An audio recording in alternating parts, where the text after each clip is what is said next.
আসসালামু আলাইকুম রহমতুল্লাহ। আচ্ছা, তোমরা জানো কি এই জায়গায় আসতে তোমাদের মা বাবা কত ত্যাগ স্বীকার করেছেন? তারা তোমাদের বড় করার জন্য কতটা কষ্ট সহ্য করেন প্রতিনিয়ত, কত রাত নির্ঘুম কাটান, তা তোমরা প্রায়ই ভুলে যাও।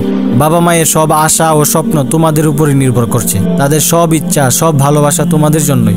কখনো তাদের মনে আঘাত দিও না। আজকে যদি তোমাদের পড়াশোনা, আদব কায়দা, চরিত্র ভালো না হয়, তাহলে কষ্ট পাবেন কারা? তোমার মা বাবা। তাদের মুখে হাসি ফোটানো তোমাদেরই একমাত্র কাজ। এই সময় তোমাদের জীবনের সবচেয়ে মূল্যবান সময়।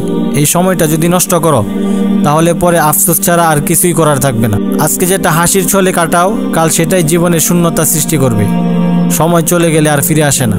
অনেকেই ভাবো সময় তো সামনে অনেক আছে, কিন্তু সত্যি বলতে কি, জীবনের প্রতিটি মুহূর্তই গুরুত্বপূর্ণ। আজকের সময়টা যদি নষ্ট হয়ে যায়, তাহলে তো তা আর ফিরে আসবে না কখনো। তোমাদের জীবনের লক্ষ্য কি? শুধুই বড় হওয়া, টাকা রোজগার করা? না, তোমাদের জীবনের লক্ষ্য হওয়া উচিত এমন কিছু করা যা তোমাদেরকে আল্লাহর কাছে এবং মানুষের কাছে সম্মানিত করবে। জীবন একবারই আসে, এটাকে সঠিক কাজে ব্যয় করো। আল্লাহর উপর আস্থা রেখে নিজের সর্বোচ্চ চেষ্টা করো।